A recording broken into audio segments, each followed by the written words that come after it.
सो आज हम मोशन पढ़ेंगे। चैप्टर नंबर 8 मोशन टॉपिक है, science subject, class 9th। Okay, chapter number 8 motion. So first of all हमें पता होना चाहिए what do mean by motion. Motion क्या होता है? मोशन देखो, अपन एक एग्जांपल से देखते हैं। जैसे मान लो एक ऑब्जेक्ट है यहाँ पे, इसको यहाँ पहुँचना है फाइनल पॉइंट पे। ये मेरा इनिशियल पॉइंट है, मैं यहाँ पे खड़ा हूँ और मेरे को यहाँ पहुँचना है। ये मेरा फाइनल पॉइंट है। तो यहाँ से यहाँ तक पहुँचने में जितना मैं मूव करूँगा, जितनी मैं डिस्टेंस मूव करूँगा, यहाँ इस पॉइंट से इस पॉइंट तक पहुँचने में जितना मैं डिस्टेंस मूव करूँगा उसको क्या बोलते हैं? मोशन। जैसे एक एग्जांपल और है, एक ऑब्जेक्ट यहाँ है, मान लो ये बॉल है। बॉल को मैंने यहाँ से इधर फेंक दिया, तो ये कितना मूव की, वही क्या है? मोशन है। क्या है? मोशन। मतलब movement of object, it is called motion. That's all. Now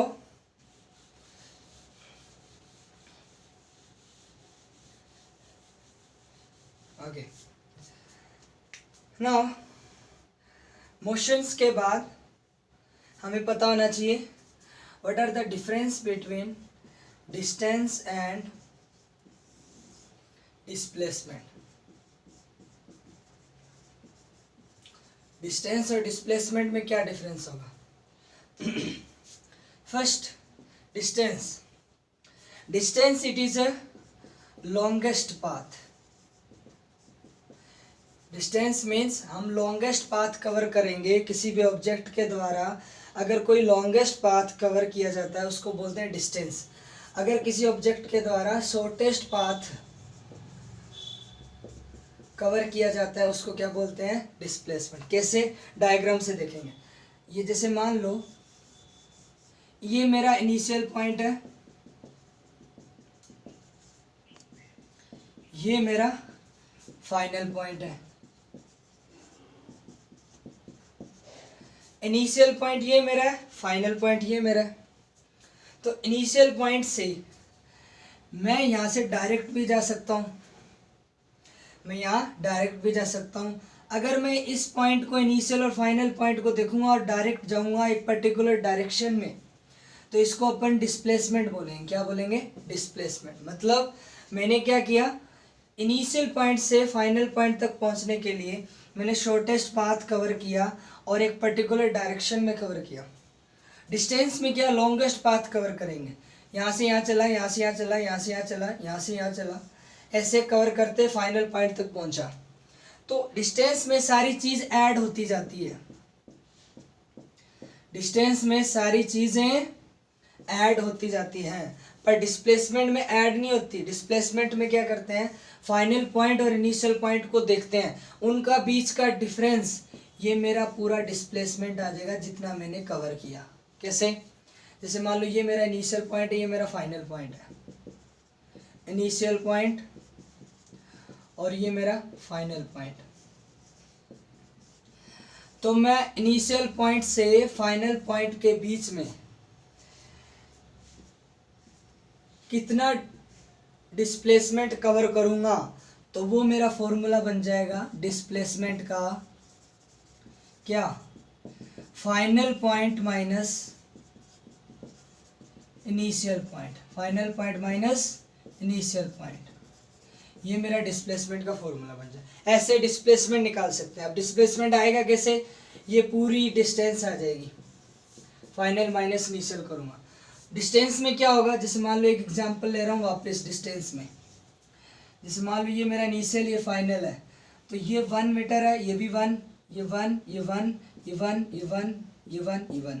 तो डिस्टेंस में टोटल जब डिस्टेंस निकालेंगे अपन, इसमें क्या करेंगे, सारी जितनी भी डिस्टेंस है वो ऐड होती जाती है जैसे जैसे आगे बढ़ते जाते हैं। इसमें पाथ जो है वो ऐड होता जाता है जैसे जैसे आगे बढ़ते जाते हैं। तो डिस्टेंस की कोई डायरेक्शन नहीं होती है, डिस्प्लेसमेंट की एक पर्टिकुलर डायरेक्शन होती है, डिस्टेंस की कोई डायरेक्शन नहीं होगी। तो इसमें क्या होगा, 1 + 1 + 1 + 1 + 1 + 1 + 1 + 1, कितने हो गए, 1 2 3 4 5 6 7 8, 8 मीटर ये इसकी डिस्टेंस आ गई। ओके, ऐसे डिस्टेंस निकालते हैं। डिस्टेंस की कोई डायरेक्शन नहीं होती है। लॉन्गेस्ट पाथ कवर कर रहे हैं किसी ऑब्जेक्ट के द्वारा तो वो डिस्टेंस है, और किसी ऑब्जेक्ट के द्वारा शॉर्टेस्ट पाथ कवर कर रहे हैं वो मेरा डिस्प्लेसमेंट है। डिस्प्लेसमेंट की डायरेक्शन होती है, डिस्टेंस की कोई डायरेक्शन नहीं होती। डिस्प्लेसमेंट 0 हो सकता है, कैसे मैं अभी बताऊंगा। और डिस्प्लेसमेंट आपका इसकी पर्टिकुलर डायरेक्शन होगी, डिस्टेंस की कोई डायरेक्शन नहीं होगी। डिस्प्लेसमेंट में final point minus initial point से अपन डिस्प्लेसमेंट निकाल सकते हैं, पर डिस्टेंस में कंटिन्यूसली ऐड करते जाएंगे चीज़ों को।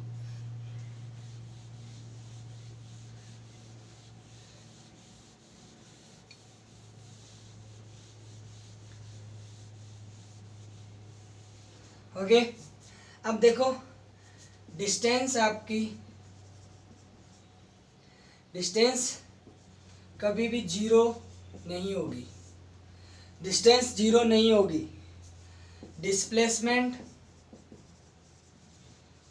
0 होगा, 0 हो सकता है।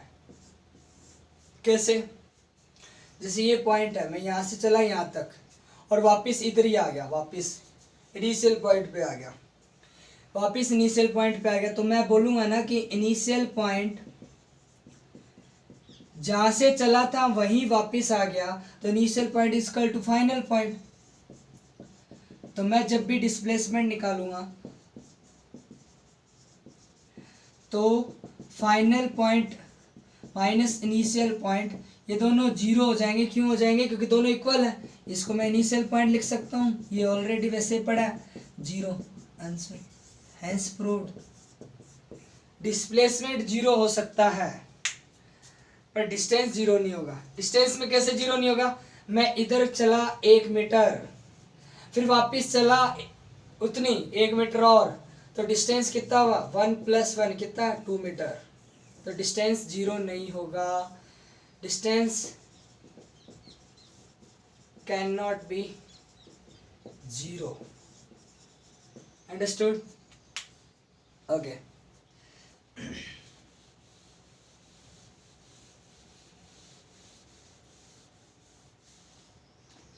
अब देखिए, जब कोई ऑब्जेक्ट एक मोशन करता है एक स्ट्रेट लाइन में, स्ट्रेट लाइन में कोई भी ऑब्जेक्ट मोशन करेगा, कोई ऑब्जेक्ट है वो स्ट्रेट लाइन में मोशन कर रहा है, एक पर्टिकुलर डायरेक्शन मोशन कर रहा है, उसमें अपन निकालेंगे डिस्प्लेसमेंट। क्या निकालेंगे, डिस्प्लेसमेंट, याद रखना बस। ओके, अब देखो, जैसे मान लो, अब अगला टॉपिक है क्या, uniform motion and non uniform motion.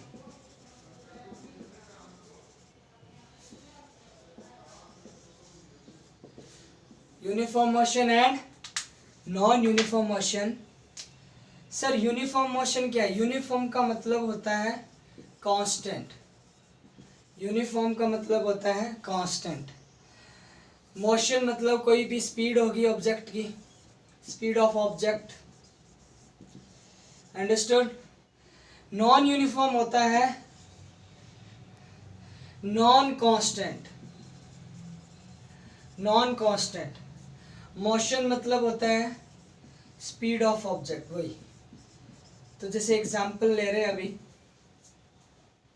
जैसे मान लो एक ऑब्जेक्ट है, एक क्या है, ऑब्जेक्ट, वो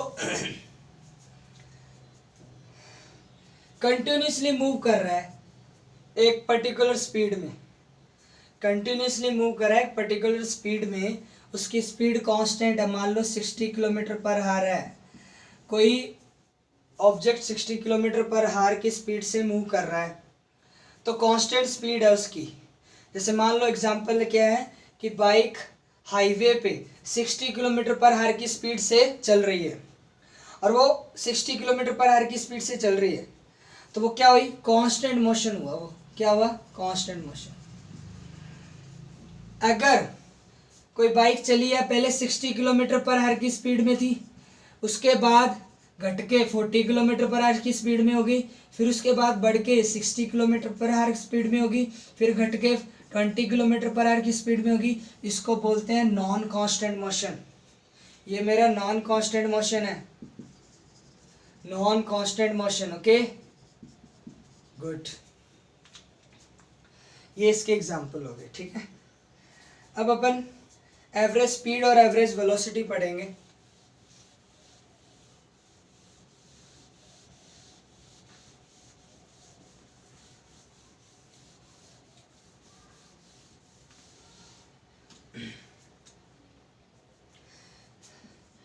एवरेज स्पीड और एवरेज वेलोसिटी। एवरेज स्पीड पढ़ने से पहले अपने को पता होना चाहिए स्पीड क्या होती है। स्पीड देखो, स्पीड जैसे मान लो एक ऑब्जेक्ट है, मेरे को यहां से यहां तक जाना है, ये मेरा इनिशियल पॉइंट है, ये मेरा फाइनल पॉइंट है। तो when any object move from one place to another place to cover the distance d per unit time is equal to speed। कैसे हुआ, एक ऑब्जेक्ट एक प्लेस से दूसरे प्लेस में जा रहा है तो उसको कितना डिस्टेंस कवर करना पड़ रहा है per unit time. Per unit time मतलब है एक प्लेस से दूसरे प्लेस में डिस्टेंस कवर करोगे तो टाइम तो लगेगा, तो पर यूनिट टाइम का मतलब डिनोमिनेटर में टाइम आएगा। तो speed is equal to distance upon time. तो स्पीड कितनी हो गई, डिस्टेंस अपॉन टाइम। इसकी एसआई यूनिट होती है यूनिट ऑफ स्पीड, डिस्टेंस की मीटर पर सेकंड, टाइम की सेकंड, मीटर पर सेकंड। तो एवरेज स्पीड क्या हो जाएगी, वही डिस्टेंस की जगह क्या आ जाएगा, total distance travelled upon total time taken, that's all. अब देखो कैसे, जैसे मान लो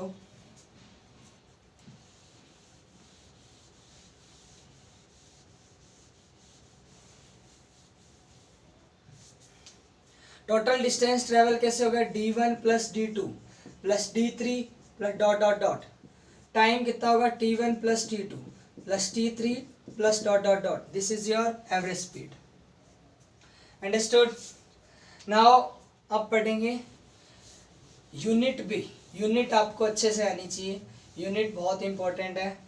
यूनिट क्या है, यूनिट क्या होती है, it is major quantity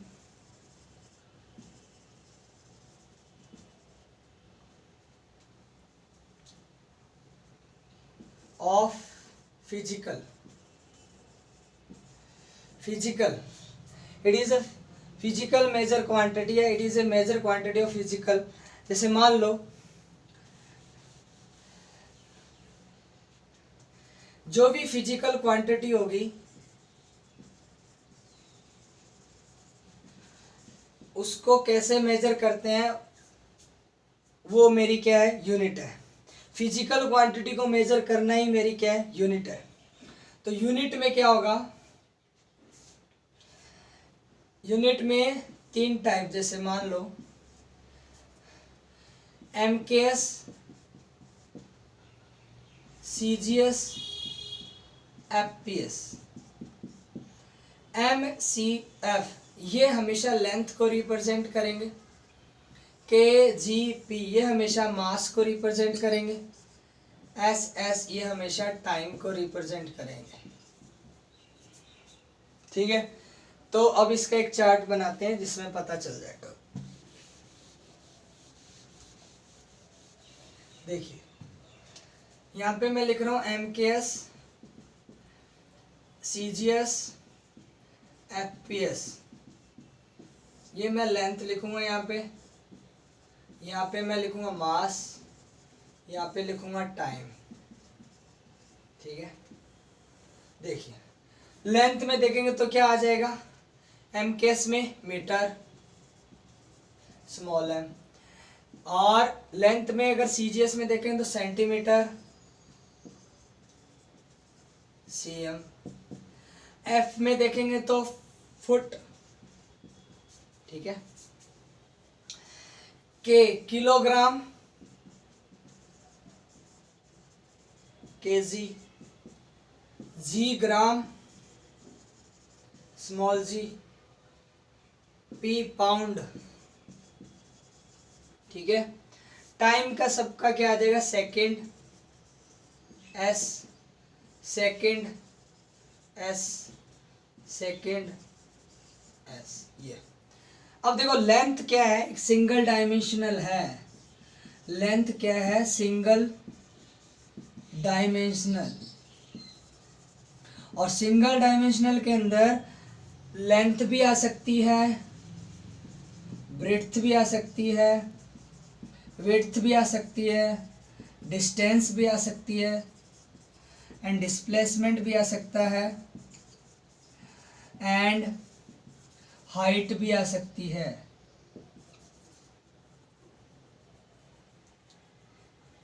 height h, height. ठीक है, ये सारे जिसमें आएंगे से सिंगल डायमेंशनल होंगे, और सिंगल डायमेंशनल होंगे तो लेंथ हो जाए, ब्रेड्थ हो जाए, विड्थ हो जाए, डिस्टेंस हो जाए, डिस्प्लेसमेंट हो जाए या हाइट हो जाए, तो उनका MKS में मीटर में यूनिट होगी, CGS में सेंटीमीटर में, FPS में फुट में। Okay good.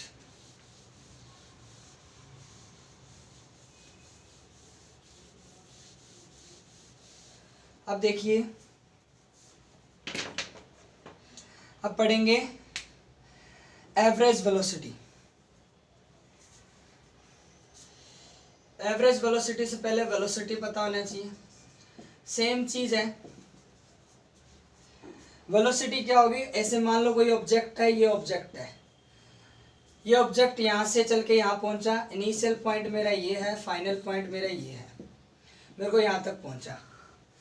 तो if any object move from one place to another place to cover the displacement at a particular direction, displacement at a particular direction per unit time, it is called velocity. Okay, velocity. तो velocity क्या है, displacement upon time. Understood? velocity को small v से represent करते हैं। Displacement की मैंने बताई थी लेंथ को रिप्रेजेंट करते हैं, तो डिस्प्लेसमेंट की MKS में यूनिट होगी मीटर, और टाइम की MKS में यूनिट होगी सेकेंड, तो मीटर पर सेकेंड। वेलोसिटी की डायरेक्शन होगी, क्योंकि डिस्प्लेसमेंट की डायरेक्शन होती है तो वेलोसिटी की भी क्या होगी, डायरेक्शन होगी। और स्पीड के अंदर डिस्टेंस की कोई डायरेक्शन नहीं थी, तो स्पीड की भी कोई डायरेक्शन नहीं होगी। चलो अब एवरेज वेलोसिटी। एवरेज वेलोसिटी क्या है, total displacement upon total time taken. तो क्या हो जाएगा, capital D1 plus capital D2 plus capital D3 dot dot dot upon T1 plus T2 plus T3 plus dot dot dot. Okay, this is your average velocity. Now average velocity we can find out also another formula. What is another formula? Initial velocity plus final velocity upon 2। Initial velocity को u से, small u से, final को small v से upon 2। This is your average velocity, v average. also. This is also formula. Okay, now I'm going to take the example, page number 101, example number 8.1. क्या बोल रहा है वो?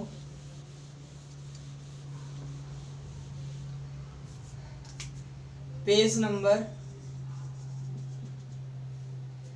101 example 8.1 क्या बोल रहे? देखो, पहले जो गिवन है क्वेश्चन के अंदर वो लेंगे. सॉल्यूशन कैसे लिखते हैं ध्यान से देखना. पहले जो गिवन है वो लिख लो, बाद में सॉल्यूशन करेंगे.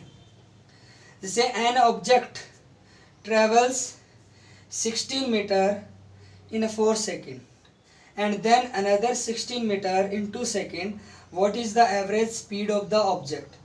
क्या दे रखा है? An object travels 16 metre in 4 second, मतलब 16 मीटर इन 4 सेकेंड. दूसरा बोल रहा है अनदर 16 मीटर इन 2 सेकेंड.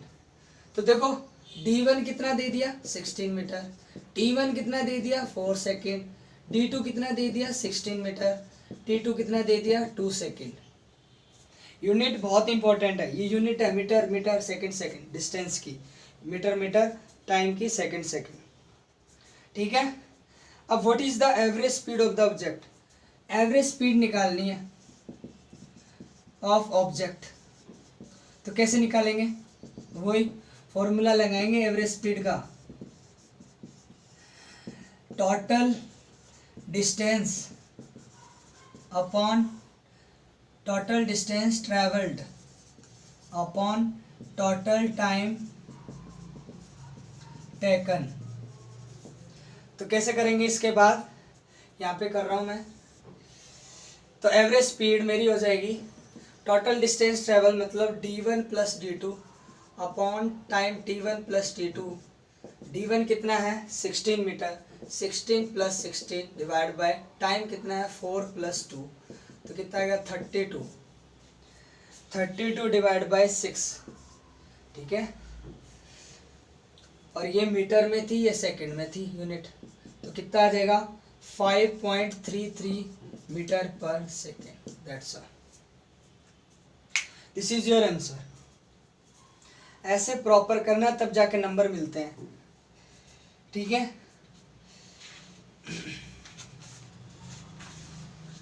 गुड. अब देखिए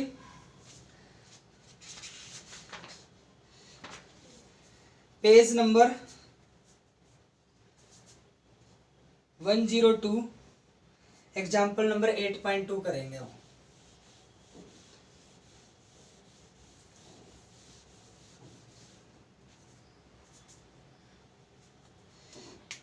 वन 102 पेज नंबर है,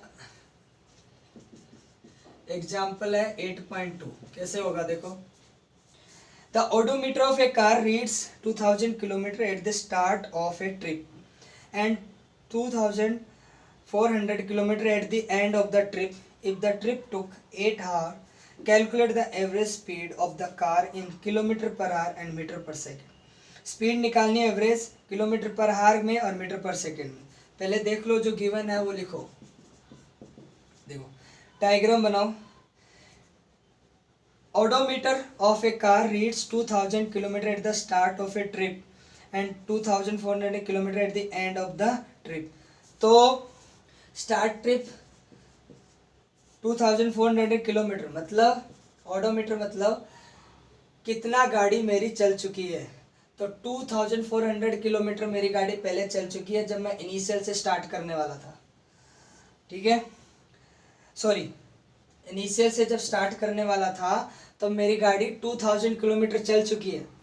और जब मैंने स्टार्ट करके कार को फाइनल पॉइंट तक लेके गया तो मेरी गाड़ी कितनी चल चुकी थी 2400 किलोमीटर. स्टार्ट करने से पहले कितना चल चुकी है गाड़ी 2000 किलोमीटर. और स्टार्ट करने के बाद फाइनल पॉइंट तक पहुंचने में कितना गाड़ी चल चुकी है 2400 किलोमीटर. तो मेरी इन दोनों में अगर डिस्टेंस निकालूंगा तो इनका मैं डिफरेंस ले सकता हूँ. S equal to distance cover by the car 2400 minus 2000 कितना आ जाएगा 400 किलोमीटर। ठीक है, अब टाइम कितना लग रहा है 8 आवर। अपने को पता है वी एवरेज स्पीड कितना होता है, total distance time taken, total distance travelled upon total time taken.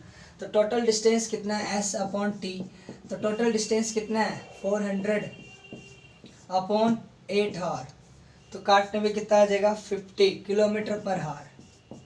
अब इसी को 50 किलोमीटर पर आवर, ये एक बार तो आ गया, इसको किलोमीटर पर आवर को किस में चेंज करेंगे, मीटर पर सेकेंड में। कैसे करेंगे, 50 किलोमीटर को किलो को लिखेंगे 1000 मीटर अपॉन आवर को 3600 सेकेंड। 2 जीरो से 2 जीरो कट जाएगी। ठीक है, 5 दूनी 10, 2 1 जा 1, 2 8 जा 16। ओके, नाउ इसको सॉल्व करने पे मेरा आ जाएगा 13.9 metre per second. That's all, this is your answer. ऐसे क्वेश्चन करने हैं, न्यूमेरिकल बहुत आएंगे। न्यूमेरिकल अगर बेसिक समझा होगा तो न्यूमेरिकल इजीली वे में हो जाते हैं। अब अगले वीडियो में हम पढ़ेंगे एक्सेलरेशन, एक्सेलरेशन के बारे में पढ़ेंगे। आज इतने काफ़ी।